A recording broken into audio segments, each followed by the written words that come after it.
This is a special surprise. We have an emergency podcast with the great Todd Milles, Scorebook Live, Washington's senior editor. They've got their top 10 high school football team rankings that he is going to release right here at pucksports.com. Now, when it's the top 10, this is regardless of classifications. This is the top 10 teams in the state of Washington. And Todd was like, there's only one place we're going to release it. So screw you, Egan. Didn't do it at King 5. Not with you, Egan. Did it right here at pucksports.com. But Todd, how are you, sir? Everything good? Everything's great, man. It's a great time of year. As you know, you and I are both high school sports fans. We've done a lot of stuff through on high school sports over the years. And with the season starting here tomorrow, we're kicking off with Mount Tahoma at Yelm, blockbuster right out of the gate, and a lot of really good games this weekend, Puck. And so it's obviously a fun time of year. So you guys do a really cool thing, Todd. You guys have been releasing your top 10 teams in classifications, right? For the 4A, 3A, 2A, I would assume all classifications. But then, now you've got one more top 10 list, and this is the one we're going to talk about today, is the top 10 just regardless of classifications. And it's pretty cool. It's pretty cool. These are the top 10 best teams according – are you the only one putting this together? Who are you getting this through? Man, it's all original. Actually, I talked to a lot of coaches, Jason. We probably got 100 questionnaires back from coaches around the state, and then I talked to probably another 50 in addition to that. So, you could say it's a coach's top 10, even though my name's on it. But yeah, okay. We're the only ones that do an all classification top 10. I know AP still does their top 10 rankings throughout the year, but we're the only ones that do all classification stuff. And I will say this, I'm gonna kind of give him just so much praise here. So the patting on the back for Todd is gonna get a little physical for him, and gonna hurt him because I'm gonna hit him on the back so many times, pat him on the back so much, but no one does it better. All right, I mean, Scorebook Live does such an incredible job of covering high school athletics, and Todd, you've been doing it for a long time. I'll shout out John Manley at Tacoma News Tribune as well, but you guys, and you in particular, you do such a great job of covering this. So thank you for continuing to do it. I mean, you and Egan, all these people, I love it. I miss having it a part of like our daily routine and papers and things like that. But the crew that you guys did there at SB Live is fantastic. So good work of putting this together and giving people what they want, right? There's an appetite for this, right? That's been missing like consistently, right? For a long time. Yeah, and football is obviously king, even in Washington. We're in nearly 40 states now, Jason, nationwide, and you get a friendly reminder when you're on your Monday conference call with some of my regional editors from Alabama, Florida, Texas, and some of the traffic reports that are coming from those states. You just realize that as much as I love basketball, and Dan Dickow is an investor in ours and does a lot of stuff on the basketball side for us. But football's still king, even in the media business, especially at the high school level.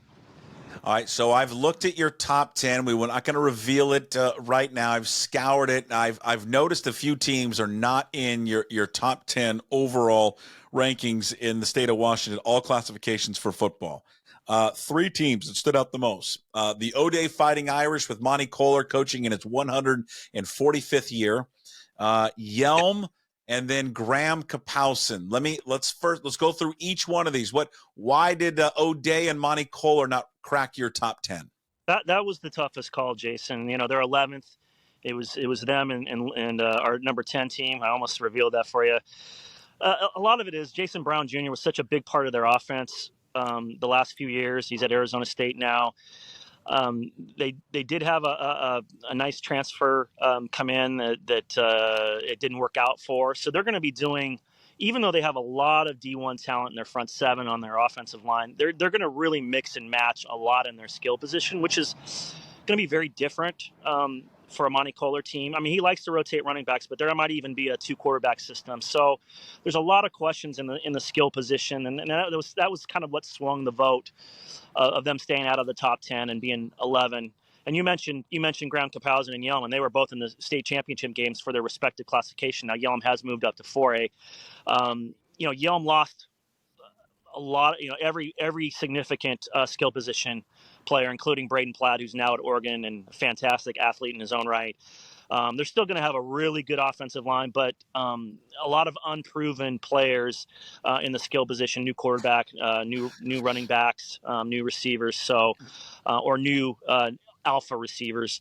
So that kept them out of the top 10. And then Graham Caphausen was tough. They were a really good team in 4. He played Lake Stevens last year in the state championship game.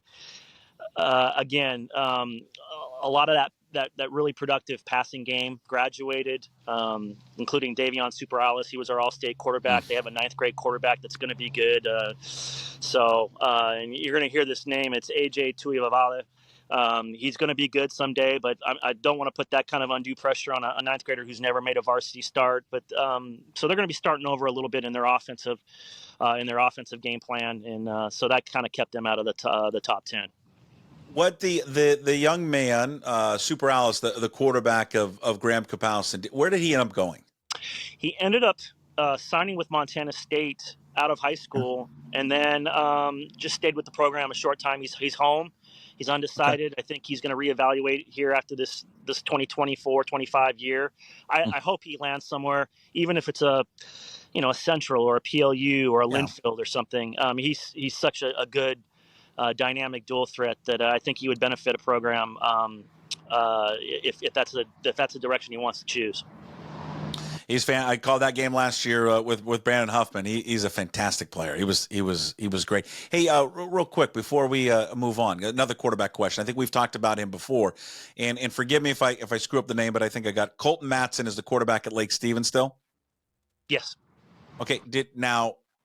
I think I've talked to you about this before. I don't get, I watch this kid play and I go, this guy can play at the next level. And I know he hasn't had a lot of offers. Maybe that has changed since we last talked, but has it? And does Colton Matson have a landing spot yet? No. And you talk to anybody in the recruiting world, including a guy I really respect in Brandon Huffman, it's a head scratcher. He's got the it factor. I know if you went to a 7-on-7 tournament, you looked at him in t-shirt and shorts, he's not some of these, 5-star guys you see on the West Coast, but you watch him play and the way he can run and the way he can throw to spots. And it's pretty evident. You don't have to watch him very long to know he has an it factor. He's played in 3 state championship games and won the past 2 for Lake Stevens. He's got some nibbles, a couple offers, but not the ones that you expect from somebody. Not even a Big Sky scholarship that you'd expect. I don't know what they're waiting on. I have talked to a recruiter in the Big Sky and said, "What's the deal?" And there's an interesting theory out there because Tom Try is so good at scheming and getting his guys in open space that all Colton Matson ever does is throw to players in open space. So nobody's really ever seen him thread the needle or make a tough throw, which I don't buy. But I think, if he gets off to a really good start, first 3 or 4 games, I think the offers are going to roll in. He's just too good not to. Brandon Huffman thinks he's the best quarterback in the Northwest. I agree with them. I love watching him play, and I know he's expecting another big year along with Lake Stevens trying to, complete a historic three-peat. Yeah, it'll be fun to watch. All right, let's get to the top 10. Again, this is the top 10 according to coaches across the state. That's up there at Scorebook Live with Todd Milles. You go. I want to make sure I get the website correct, but sblive.wa.com. It's changed. The domain's changed so many times. We have an affiliation now back with Sports Illustrated, so it's SI and sblive.com. You can find it. Just all of you that use Google that are checking for your favorite team. Just check for your favorite sports website too. Okay. All right. Let's get to it. Number 10 on the regardless of classifications, top 10 teams in the state of Washington high school football. Number 10 is Linden Lions. Class 2A state champions in 2021, 2022. They were upset in the playoffs last year by North Kitsap, and that enabled North Kitsap to go on, Anacortes to go on and win their first state championship in school history. There's a determination to this team, Jason, that I've seen in the offseason after winning 2 and then not having the title anymore, and then watching their Northwest Conference rival go and win it. They did lose to Anacortes in a close regular season game last year. I love the physicality. They look like a 3 or 4A team with their size, and they've got a really good dual threat quarterback who's now in his, fourth year playing quarterback, third year being the guy. He was in a 2 quarterback system early in his career. His name's Brant Hepner, who's I think going to have a better passing year. He's really worked on his mechanics, his throwing motions a lot smoother. He's got some fantastic guys to throw to, notably a tight end that I think is going to Eastern. His name is Isaiah Odeman, who's going to be a mismatch in the middle of the field. But the guy that they're really high on is Danny Bowler, a really shifty receiver. Again, they're going to be physical. They have the quarterback, they have the coaching staff, and they've got the pedigree.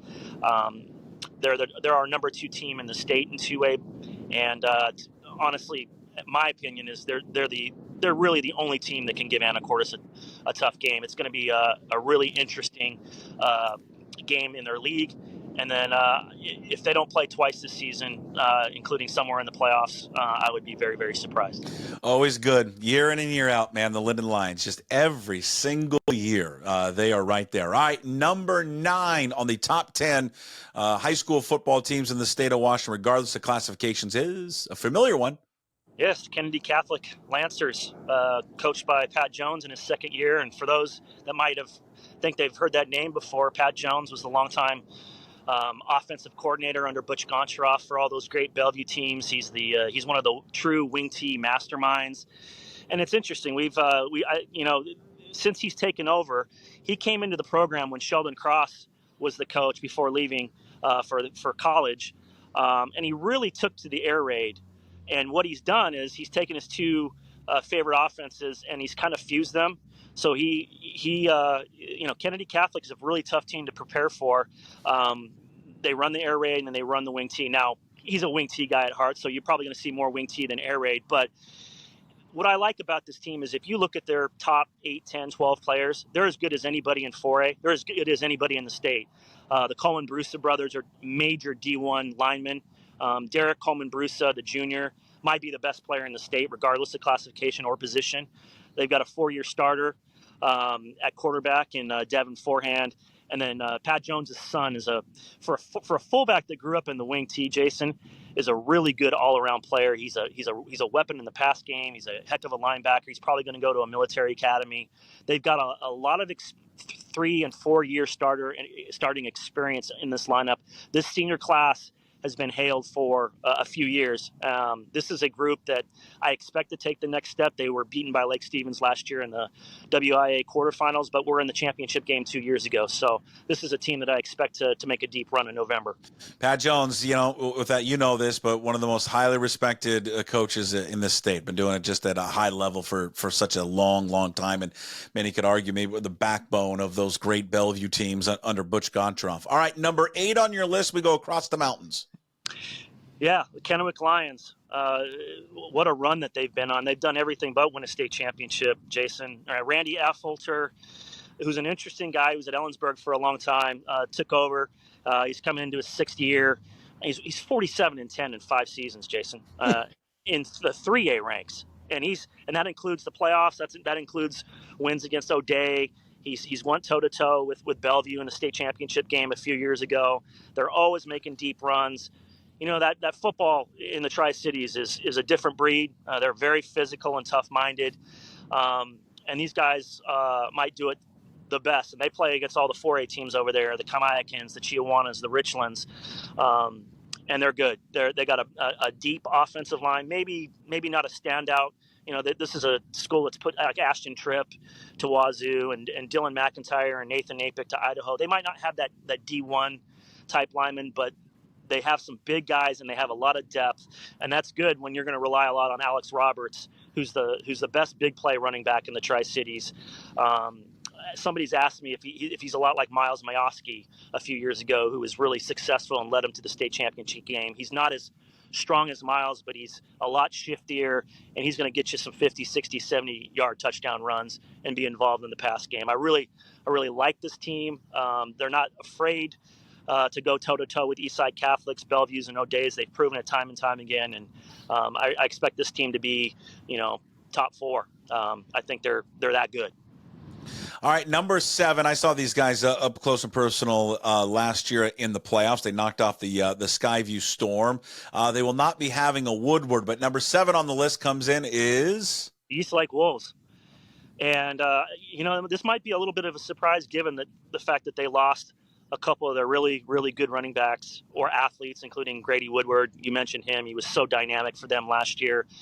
I'm not going to underestimate Scott here. What he did in his first year coming up from Arizona with his brother, who coordinates the defense from another state, to get to the state semifinals and easily could have won that game against Graham Tapausen and played for a state championship. That was pretty remarkable in his debut. Now this team understands what he's about, what he expects. You're going to see them pass the ball a lot more. He's got a pretty good quarterback in Landon Renfro, who was asked to do more of his damage on play action last year. He's going to have a lot more on his plate. He's got a couple dynamic receivers and Bryson Hodges and Cade Harrelson. So you're going to see them put it in the air a little bit more. And defensively, we're going to find out.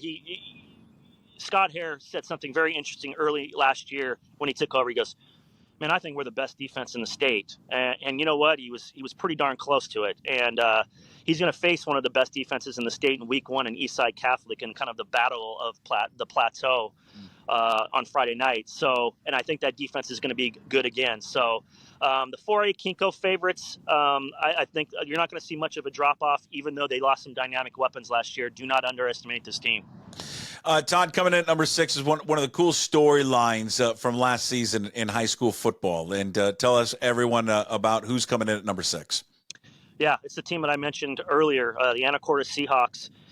And it's 30 years as a sports writer, it's one of the coolest stories I've had to cover. And I remember calling the previous coach in 2019 when they had 10 juniors and seniors on their team, and they decided to forfeit a varsity season and just play a JV schedule. I mean, they were a program lost. Easily could have went under and easily could have damaged them long term. Justin Ports was a staff. He was on that staff that very first year, and then took over the team and brought this heralded class of 2025 in, and they just started building it through an independent schedule. And then in 2022, they got to the state playoffs, and then last year, obviously, the run they made to a state championship and scoring 60 points against a perennial powerhouse like Tomwater in the championship to win it in Husky Stadium. They almost played a perfect game, and it was the perfect ending to an unbelievable story. A lot of those guys are back, Jason, especially in the skill position. Brady and Brock Beener. Brock Beener was our 2A player of the year last year. They're both going to Montana.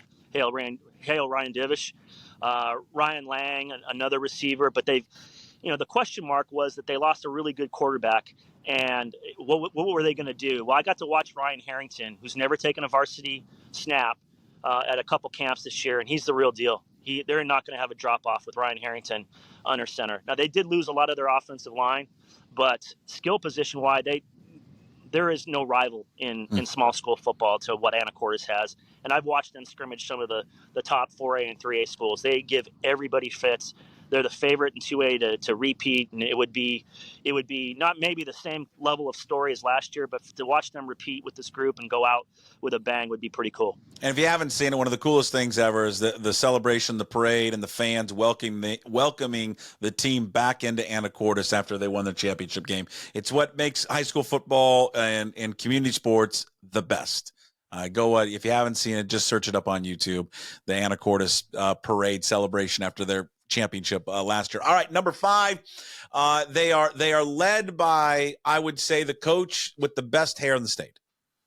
Yeah, and we're going right to the 4A SBSL favorite, the Sumner Spartans.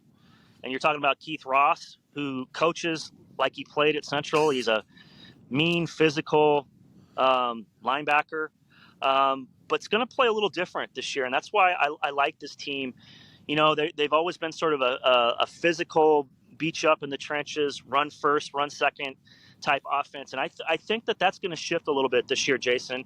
They got a transfer quarterback from Mount Si in Nate Donovan, who's got a little Brett Favre in him. He's got a little gunslinger that could be good or bad, but he's definitely got some arm talent. And this is the best cast of pass catchers I think I've seen at Sumner in a very long time. Carter Coquet at tight end, who's going to Montana State. You got Braylon Pope, who is as fast as anybody in Washington high school football. And you got Pona Borden, who was hurt last year, who's going to play in the slot. Three legitimate, bona fide playmakers that are going to give this pass game juice. They're going to be still good defensively. There's still a lot of good teams in 4A. We mentioned Graham Kapowsin and Yelm. I think Puyallup going to make a rebound. Curtis is still going to be good, but I think they have pieces at every level on both sides of the ball that make them very, very dangerous. And we're going to figure out in week 1 on Friday night, they get to host Lake Stevens, the 2-time defending champs. And it's a big moment for them to really set a tone and declare themselves as legitimate state contenders in 4A. All right, as we continue in the top 5 and then the top 10 top high school football teams in the state of Washington, regardless of classifications, number 4 is? The Eastside Catholic Crusaders. No surprise there. They would be probably in the top 5 pretty much every year. And this year is no different. They're still going to be good, really good defensively. Might have the best linebacking core in the state, led by Lufau Lamalo and Wasi Lugalobi, 2 underclassmen, major D1 recruits. But a big, kind of an underrated part is they get Carson McKelliher back. And this is a team that's kind of struggled offensively the last couple of years, especially last year. And Carson was the guy that was going to kind of be the straw that stirred the drink offensively last year. Well, he hurt his wrist. He missed the year, and they really struggled offensively. He's back, and he's part of that linebacking core, and will play H-back. So they're going to be really good in their front 7. Secondary, they have to replace. But the biggest storyline for them, Jason, is they got a really good and maybe unknown over here transfer quarterback from Hermiston, Oregon. How this family found out where Sammamish was, I do not know. But his name is Isaac Corey. He is big and strong, and he can run, and he can throw the ball 75 yards down the field. And the scary thing is he's probably best off script. And Dom Dasty, the coach there, is okay with that. This offense needed a jolt, especially at quarterback. They needed a playmaker, and they've got one. And this might be the thing that kind of opens up their offense and make them, relevant offensively. They were shut out in the playoffs last year, and that's how their season ended. That can't happen against good teams. And I think with what they have in Asa Thompson and Jeremiah Burrows at wide receiver and running back, the quarterback piece, I think, is in better hands. This is a legitimate 3A contender. Might be the best bet to tango with Bellevue, the defending state champs. And man, I have high hopes for this team. Yeah, it's as you say that, the one thing about Eastside Catholic over the years of their success here in the last 10 plus years, the one position they've really never had or developed was quarterback. I mean, they've never really had him. They've had the running backs and the wide receivers and the defensive players, but never that quarterback. So we'll see if the man from the dual threat from Hermiston, Oregon, Isaac Corey, that's hilarious. All right, number 3 on your list is the Camas Papermakers. And this might be another surprise with people if you just pay attention to what they did in the state playoffs the last couple of years. 2 years ago, they were dumped at home by North Creek. Last year, they were upended by Mount Si. I think the hiring of Adam Matheson, and I don't know if people know how good a coach Adam Matheson is. He was on the Ferndale staff when Jake Locker played there. He's a really keen offensive mind and coached a lot of years at Mountain View in Vancouver when he got a lot out of, I don't want to say a little, but he got the most out of what was there. He came to Camas as a consultant last year, and he takes over the head job this year. I think he's the guy that's going to stabilize this program. They are so deep, Jason, in every position. They got 4 or 5 running backs, 5 receivers, 3 tight ends, and they have the quarterback piece in Jake Davidson, who's going to really be unleashed as a runner this year. But I think the guy that people should be paying attention to, Go Cougs, is a guy that came up from Jay Serra in the Frontier League in California. His name is Luke Webb, and Matheson said he has never seen anybody, not even coach, but seen anybody in football work harder, play to play, than Luke Webb, and he's never coached him in a game before. So you imagine what he's doing in practice against his scout team defense. So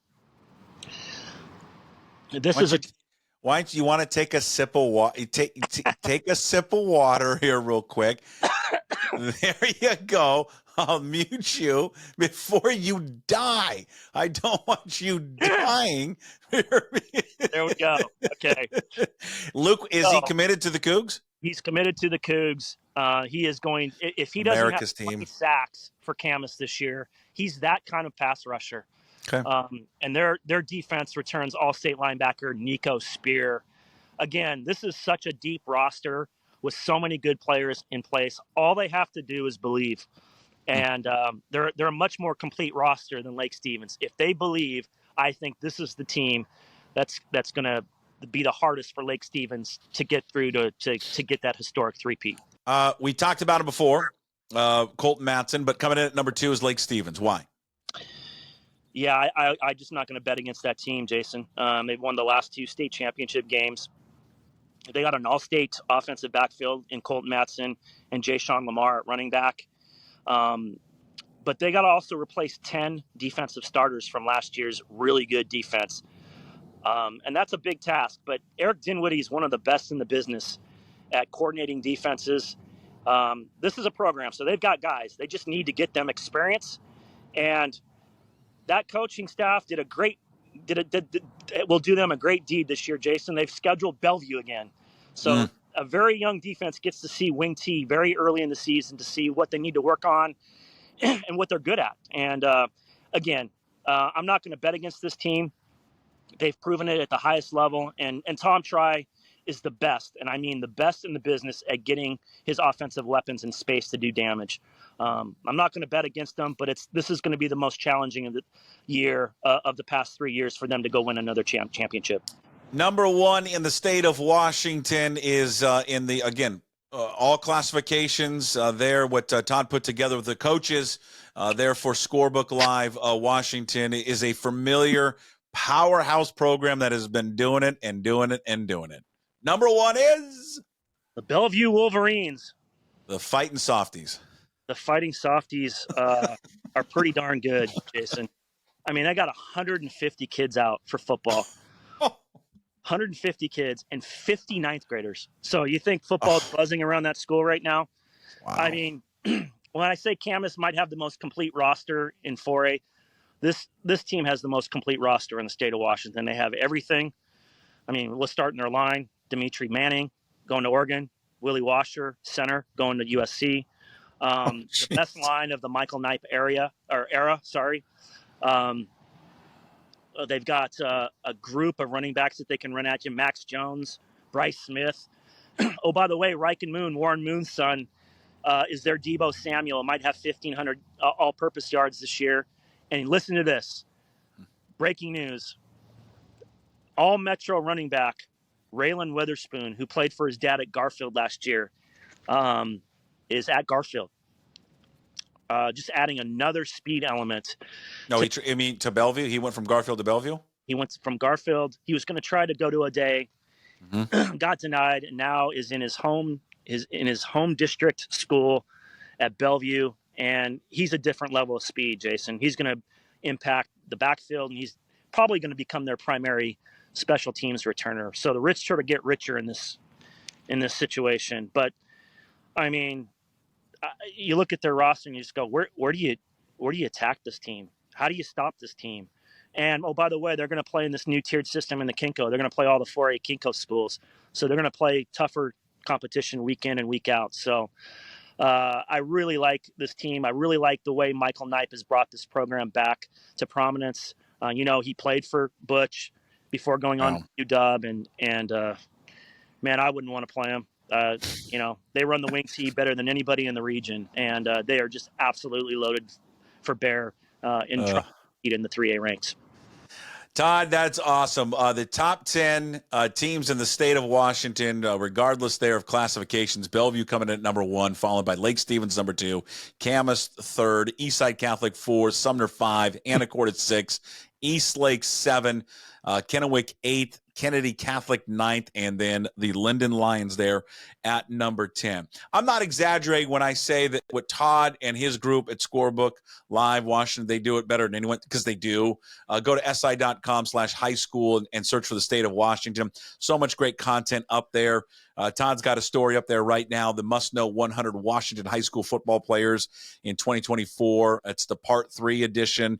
This is the Class of 4A, but there's just so much content up there right now, and he does it, and I know it's a labor of love, and it's hard, but boy, he does it as good and better than anyone. You just listen to the last 25 minutes when he just rattled through all of these teams and all of the nuggets that he just delivered to you. You can follow Todd on X at Mini Hats Milles. He's been doing it. How many years have you been covering high school athletics? Started at the Tribune in 1994. That was the first job I did. I took calls, and when they let me go out and cover a lot of Tacoma Baptist football games, so the smallest classification is what they trusted me with. But even as I climbed the ladder and covered UW and Wazoo and did the all golf thing, I always felt like it was important to never take your toe out of the local scene, and a large part of that was high schools. I enjoy it. Like you said, it's a labor of love, but I enjoy talking to athletes that are on the upswing. And who knows, man, when you talk to Ryan Moore, or Isaiah Thomas at 14, they sort of remember that. So it's been a lot of fun, and I love covering the state of Washington. I appreciate the kind words. Yeah, and you can follow SB Live at SB Live WA. You're the best. Let's do it again throughout the high school football season. Todd, thank you so much for the time. Appreciate it. Thanks, Buck. There he is, Todd Milles, senior editor, Scorebook Live WA. Again, follow him on X at Mini Hats Milles. You can follow this. Please like and subscribe, YouTube, Apple, Spotify, wherever you find your podcast. And, of course, all the content up at pucksports.com.